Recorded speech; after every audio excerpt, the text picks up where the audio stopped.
আসসালামু আলাইকুম। আপনারা কেমন আছেন? আশা করছি ভালোই আছেন।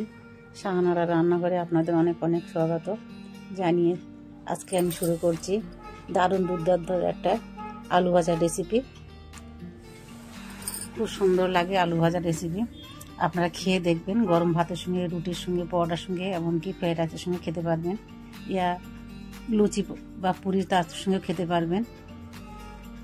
তো দেখতেই পাচ্ছেন আমি একটা ফ্রাই প্যান বসিয়ে দিয়েছি, গ্যাসটা জ্বালিয়ে, আর এতে আমি সাদা তেল দিয়ে দিচ্ছি। আপনারা চাইলে সর্ষের তেলও দিতে পারেন, কাঁচাখানি দিয়ে এটারে আমি ভালো করে ভুজিয়ে বানিয়ে নেব।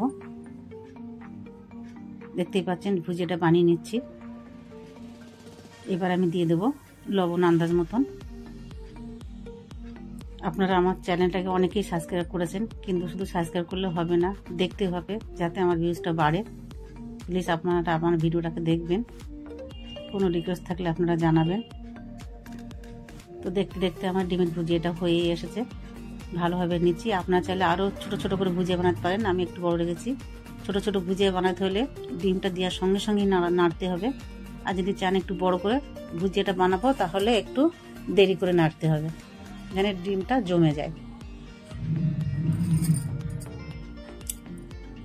আমার ভুজিয়াটা হয়ে গেছে, আমি একটা অন্য পাত্রে রেখে দিয়েছি।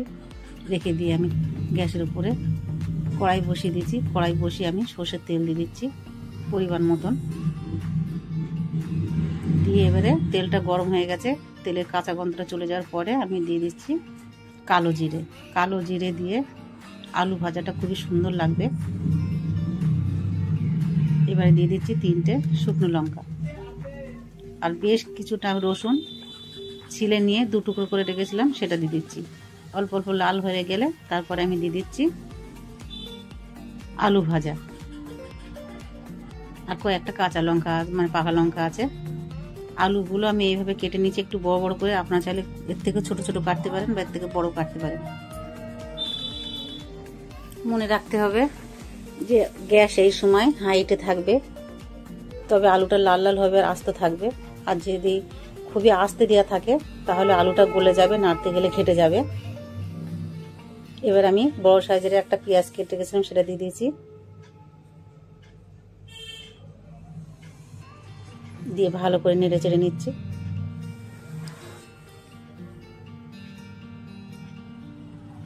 ভালোভাবে নেড়ে চেড়ে নিচ্ছি। এবার আমি দিয়ে দিচ্ছি লবণ।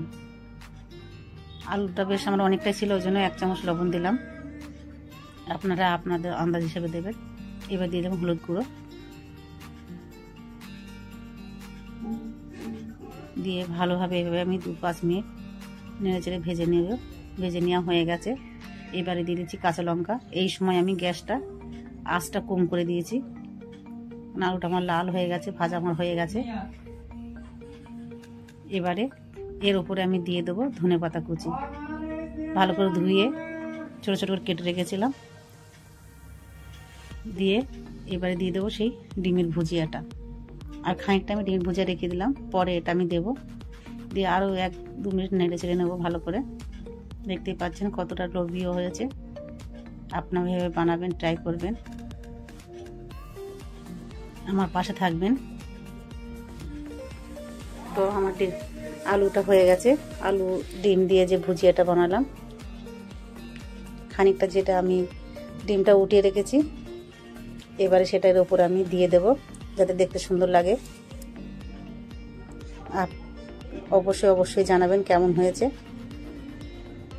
আপনারা ভালো থাকবেন, সুস্থ থাকবেন। আল্লাহ হাফেজ।